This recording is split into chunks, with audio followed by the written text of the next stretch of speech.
নাগলকোটে Jamal poultry খামার ভাঙচুর ও লুটপাটের অভিযোগ। আপনারা দেখছেন সিএসটিভি, আমরা জনতার কথা বলি।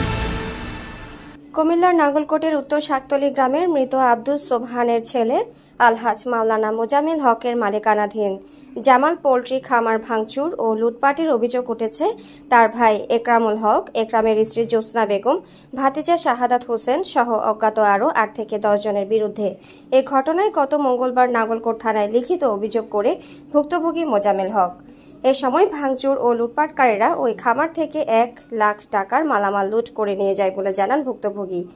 সর্বশেষ রবিবার সকালে মোজামেল হক তার ভাঙচুরকৃত পোল্ট্রি খামার দেখতে গেলে অভিযুক্তরা তাকে হত্যার হুমকি প্রদান করে বলে দাবি ভুক্তভোগী মোজামেল হকের। এ ব্যাপারে ভুক্তভোগী মোজামেল হক বলেন, আমি দীর্ঘদিন সম্মানের সহিত হজের ব্যবসা করে আসিতেছি।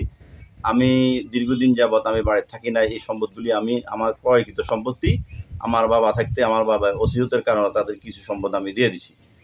আমি ওই সম্পদগুলি ওভারটেক করিয়া আমার ব্যক্তিগত কিনা সম্পত্তির মধ্যে দিয়ে তারা হস্তক্ষেপ করে আমার ভাই, আমার ভাতিজা, আমার অন্য অন্য যারা আমার প্রতিবেশী কিছু শত্রু আছে, এরা আমার ভাই ভাতিজাদের দিয়া লাগাইয়া আমার উপর হস্তক্ষেপগুলি করতেছে। যে 6-7 বছর পর্যন্ত আমি অনেকবার দরবার সাল্লিশ অনেকবার হয়েছে, থানাতে হয়েছে, সুনির্দিষ্ট অভিযোগও দিছি এবং প্রমাণও হয়েছে। আমি কোনো এ পর্যন্ত কোনো আমার ফলাফল পাই নাই। না পাওয়ার কারণে আমি ফাঁকি দিয়ে আমি 21 তারিখে উমরাতে গেছি, 21শে রমজানে উমরাতে গেছি। যাওয়ার পরিপ্রেক্ষিতে 28শে রমজানে আমি শুনি যে আমার রাতে 4টা বাজে আমার ঘরগুলি ভাঙিয়ে লিছে। আমার ভাতিজা শাহাদাত হোসেন, আমার ভাই একরামুল হক, আবার অন্য অন্য সন্ত্রাসী সঙ্গ নিয়ে আমার ঘরের মধ্যে মাল সামানা ছিল। এটাতেও আমার রানিং আরম্ভ করছিল, আমার মোটর ছিল, ঘরের মালামাল ছিল 1 লক্ষ টাকার উপরে আমার মাল সামানা নিয়ে গেছে। আমি পরবর্তীতে আসার পরে 16 তারিখে আমি আসছি। আসার পর আমি আমার ছেলে সহ আসে দেখি যে আমার তছনছ করে করেছে। আমি এলাকার গণ্যমান্য সবাই আনি দেখাইলাম। দেখানোর পরে দেখেন সবাই বলেন যদি আমাদের উপযুক্ত বিচার না হয় তাহলে আমরা বিহিত ব্যবস্থা করে নেব। আর আমি 2 দিন পর্যন্ত অপেক্ষা করলাম, কোনো সাড়া শব্দ পাই না পাওয়ার পরিপ্রেক্ষিতে আমি থানায় যাই অভিযোগ করলাম। অভিযোগ করার সাথে সাথে দারোগা হাবিবুর রহমান আসছে। আসার পরে উনি সরজমিনে তদন্ত করে দেখলেও দেন না, এটা ওনার উপরে একটা হস্তক্ষেপ অনেক ক্ষতিগ্রস্ত হয়েছে। পরবর্তীতে আমার দুলাভাই সর্দারের ফোন করছে। সর্দার থেকে কী নিচে বলছে আমি জানি না। পরবর্তী আমার বলে দেন রোববারে আপনার 4টা বাজে আপনার থানায় আসেন। এরপর আমার ভাই হাফেজ একরামুলকে ফোন দিয়েছে। ফোন দেওয়ার পরে উনি বলছে যে ঠিক আছে, উনি আসতে চায় না। অনেক কথার পরে যাইয়া উনারা নিয়ে আসছে। আনার পরে যাইয়া এখানে কথাবার্তা হয়েছে, সাক্ষী প্রমাণ হয়েছে। কথার পরে এরপরে যাই আমি আমার কাগজপত্র দেখাইছি, ওনার কাগজপত্র দেখাইছি। দেখানোর মধ্যে বলছে যে আপনি 16:30 মধ্যে থাকবেন, আপনি কেন ওভারটেক করে ওনার ঘর ভাঙলেন? আর আপনি যে জায়গা পুরাইছেন ওই জায়গা তো আপনার ঠিকই আছে, আপনি বেশি পুরাইলেন, রাস্তাও আছে, আপনি কেন ভাঙলেন? ফিরে এসে কোনো উত্তর দিতে পারে না। তারা অনেক অপমান হচ্ছে, অনেক কথাবার্তা বলা হয়েছে। বলার মধ্যে যে বলছিলেন যে আপনি ইসলামের স্বাক্ষর দেন, আপনি কেন এই কামগুলো এটা জঘন্য খারাপ কাজ করছেন এবং আপনার বিরুদ্ধে আপনার নন জিয়ার এবং জিয়ার মামলা হবে, আপনি এটা তার প্রতিশোধ ভাঙেন। এ কথা কইছে। পরবর্তী আমার ভাই নেভি সাহেব ফোন দিছে। ফোন দেওয়ার মধ্যে 2 দিন সময় নিছে।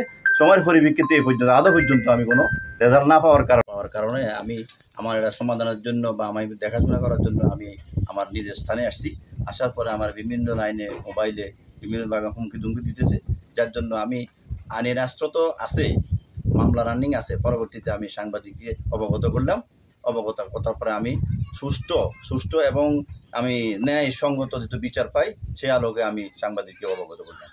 আচ্ছা, আপনার ভাই কিসের দাবির প্রেক্ষিতে আপনার এই ঘর ভেঙে ফেললো, এই ব্যাপারটা উনি কি দাবি করতে চায়? উনি কোনো অজুহাত ছাড়া পর আমার এই পর্যন্ত আজ 7 বছরে আমার বাপ মরার পর থেকে আমার বিভিন্ন লাইনে আমার হুমকি, ব্যবসায়ী লাইনে, আমার জায়গার লাইনে, আমার ভাতিজার লাইনে, আমার বেড়ির লাইনে সমস্ত ওনার সাথে কোনো আমার পাওনা দেওয়া নাই, বরং সেটা আমি নিজে পাবো। সে বিভিন্ন লাইনে আমার হুমকি ধুমকি দিয়া বা বিভিন্ন ভাই ভাতিজা দিয়া এইগুলি কারণ গুলি করায়। আমার ওই বাড়িটার মধ্যে আমি তার ঘর দখল করে রাখছি, আমার ভাতিজা দিয়েও দখল করে রাখছি। এভাবে আমার সত্যতার জন্য আমার সব ডকুমেন্টস আছে। এটা আমার প্রকৃত সম্পদ, আমার খারিজ আছে, সব আছে। মালিকও প্রমাণ করাইছি থানায় নিয়ে। দাগ নাম্বারটা কতটুকু জায়গায় এটা উল্লেখ করে? এটা হলো 35 আন্দরে 33 অংশে প্রায় 16.5 তারে পুরো দিয়ে মাপ দিয়ে দিলাম। পরবর্তীতে সে 18 পর্যন্ত সে ঘুরেছে।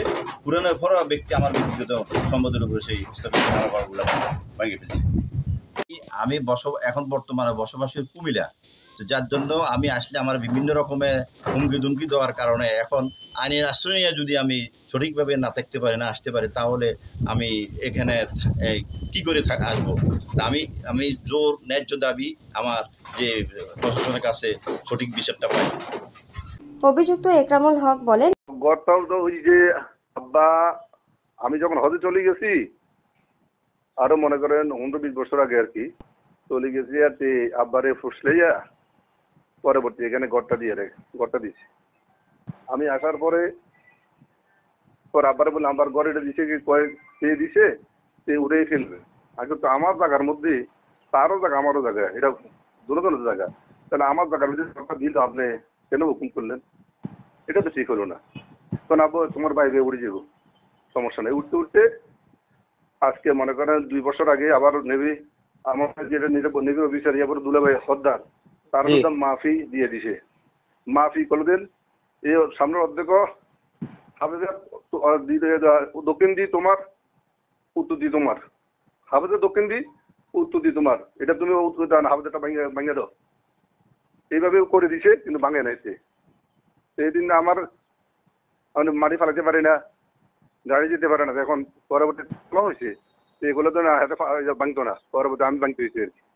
নাঙ্গলকোট থানা উপপরিদর্শক হাবিবুর রহমান বলেন, অভিযোগের আলোকে উভয় পক্ষকে নিয়ে বসে সমাধানের চেষ্টা করেছে। মানামানি না হওয়ায় তাদেরকে আদালতের শরণাপন্ন হওয়ার পরামর্শ দেওয়া হয়েছে। আপনারা দেখছেন CS টিভি, আমরা জনতার কথা বলি।